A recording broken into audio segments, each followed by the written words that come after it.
দুনিয়ার পুরো জীবনটা এটা হচ্ছে লালসাময় একটা জীবন, লোভ, মরিচিকা, মায়াজাল।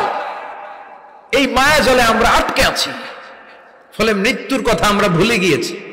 পাগলের মতো ছুটছি, আরো টাকা লাগবে, আরো খ্যাতি লাগবে, আরো যশ লাগবে, আরো দাপট লাগবে। আমার এত টাকা দিয়ে কি হবে? এত সম্পদ দিয়ে কি হবে? এত ব্যস্ততা দিয়ে কি হবে? তোমার স্টপ, থামুন, অনেক হয়েছে। আন্না, থামুন, take a rest, take a breath and think about death. Think that you have to go back to your Lord. একটু বসেন না, একটু ভাবেন যে আমাকে চলে যেতে হবে, চলে যেতে হবে। এই কোলাহল, এই ব্যস্ততা, এগুলো থাকবে, থাকবো না আমি। সাইয়েদনা ওমর ফারুক বলেছেন, মুতু ক্বাবলা আন তামুতু, মরার আগে একবার মরো।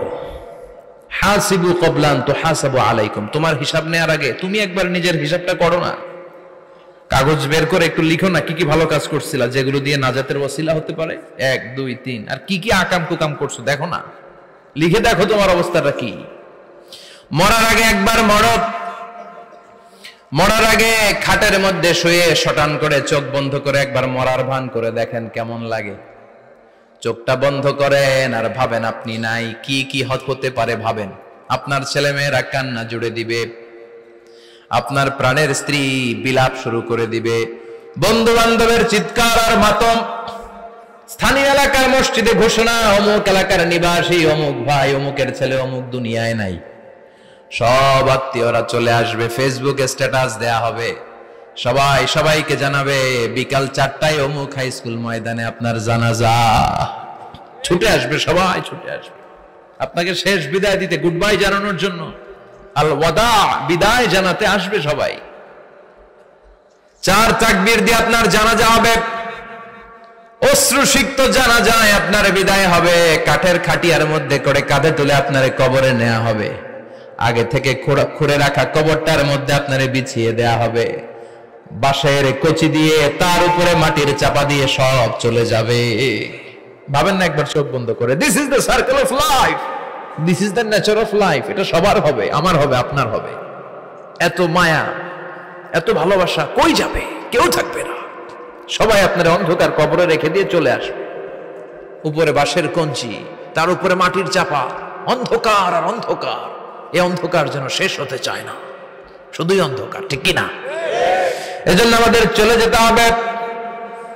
দাদা গেল, চাচা গেল, মামা গেল, আমাদেরকেও যেতে হবে, জোরে কোন ঠিক কিনা?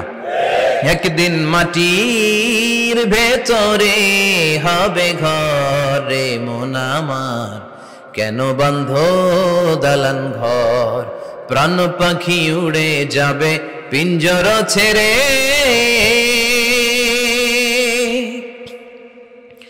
ধরা ধামে সবই রবে, তুমি যাবে চলে, বন্ধু বান্ধব যত, মাতা পিতা যারা সুত, সবই হবে তোমার পরে।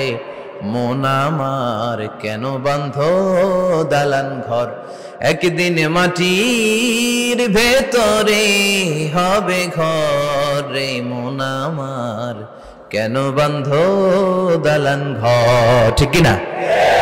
সব পরে থাকবে, চলে যেতে হবে আমাদেরকে।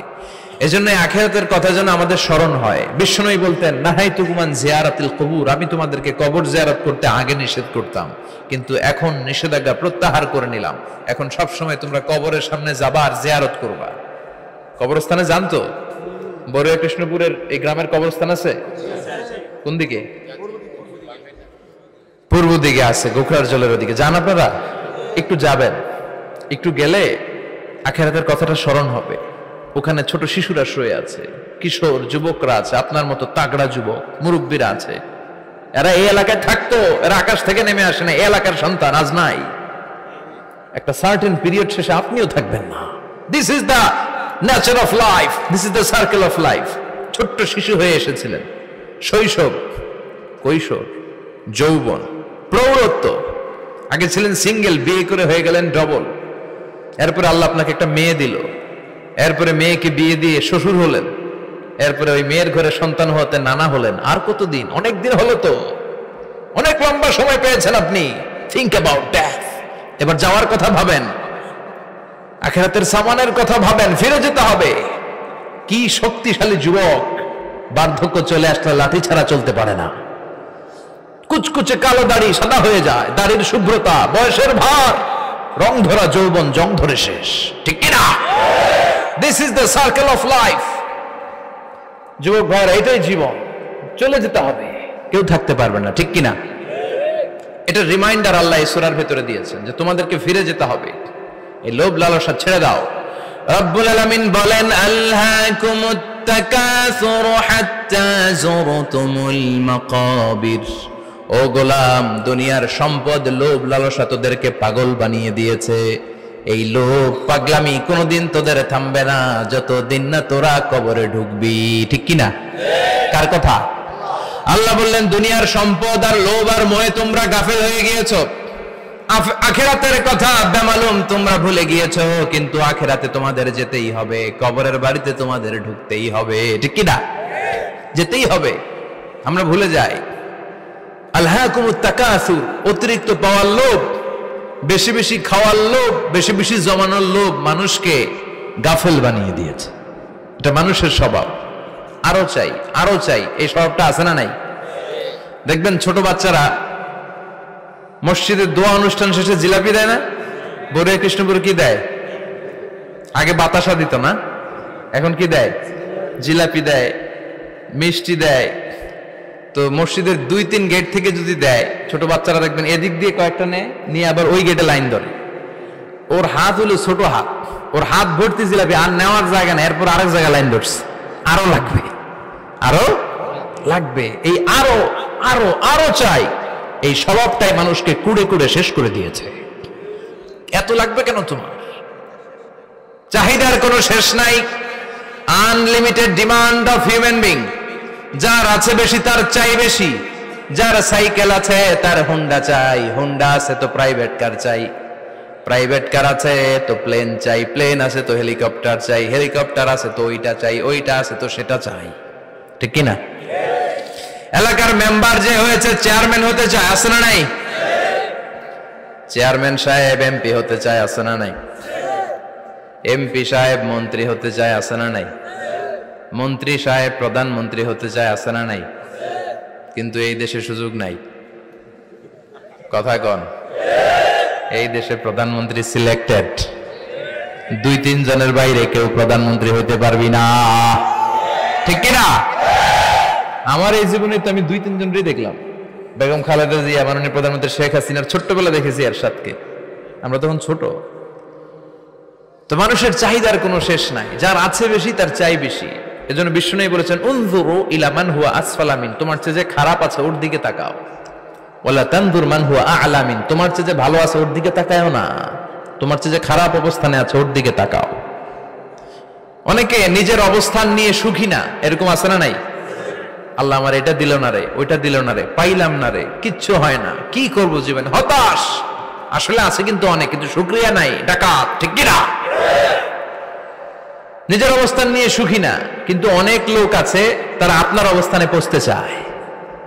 তাদের দিকে তাকিয়ে দেখেন, আপনি যে অবস্থানে আছেন এই অবস্থানে পৌঁছাটা অনেকের কাছে স্বপ্ন। তারা প্রতিনিয়ত সংগ্রাম আর স্ট্রাগল করে যাচ্ছে আপনার অবস্থানে পৌঁছতে, আর আপনি এটা নিয়ে সন্তুষ্ট না। শেখ সাদির নাম শুনেছেন? বালাগাল উলা কাশাফাত দুজা, এই কবিতাটা রচয়িতা, ইরানের বিখ্যাত এক কবি।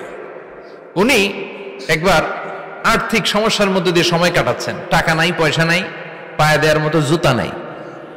উনি খুব দুঃখ পেলেন, হায় রে, আমি ইরানের এত বড় কবি, আমার পায়ে দেওয়ার মতো জুতা নাই। দুঃখ ভরা মন নিয়ে রাস্তায় হাঁটতে বেরোলেন। হাঁটতে হাঁটতে হঠাৎ দেখলেন একটা লোক শুয়ে শুয়ে কাঁদছে, ওই লোকটার 2টা পাই নাই, পাই নাই। উনি সেজদায় পড়ে গেলেন, আল্লাহর কাছে ক্ষমা চাইলেন, আল্লাহ অনেক দিয়েছো, শুকর আলহামদুলিল্লাহ। এজন্য যেই পরিস্থিতিতেই থাকি না কেন আমরা কি পড়বো? জোরে বলেন, কি পড়বো? এজন্য কানাতু মিনাল ইসলাম, অল্পে তুষ্ট থাকার নাম হলো ইসলাম। সম্পদ লাগবে কিন্তু সম্পদের পাহাড় লাগবে না, ঠিক কিনা? অল্প খান, অল্প পড়েন, অল্প জামান, অল্পের ভেতরে বরকত ঢুকায়া দিছে কে? দেখবেন যাদের সম্পদ অল্প তারা সুখী বেশি। জরিপে এটা দেখা গিয়েছে, অনেক সার্ভেতে এটা এসেছে, যারা সম্পদশালী এরা দুঃখী বেশি। এদের দুঃখ বেশি, টেনশন বেশি, খুব স্বাভাবিক। টাকা যার বেশি, রোগ তার বেশি। টাকা যার বেশি, টেনশন তার বেশি। টাকা যার বেশি, ঘরে শান্তি তার কম। আছে না নাই? ঘরের ভেতরে অশান্তি, ছেলে কথা শোনে না, ছেলে টানে গাঞ্জা, মেয়ে করে পরকিয়া। আছে না নাই? স্ত্রী কথা শুনে না, ভালোবাসা নাই, ঘরটা জাহান্নামের টুকরা। রোগ বালাই, এক একটা হসপিটাল বিল পরিশোধ করতে মাসে 5 লাখ 10 লাখ। আছে না নাই? কিছু খেতে পারে না, ডাক্তার একেবারে ডায়েট মেনু বেঁধে দিয়েছে। Diet, very diet menu. এটা এটা এটা এটা কিছুই খাবেন না, শুধু গরু খাবেন না, খাসি খাবেন না, চিংড়ি খাবেন না, খালি ঘাস খাবেন। ইচ্ছে মতো ঘাস খাবেন, মানে ঘাস জাতীয় যত আইটেম আছে সব খাবেন। শাক খাবেন, সবজি খাবেন, সালাদ খাবেন। গরু, চিংড়ি, মুরগি, গোশত, ইলিশ কিছু খেতে পারে না।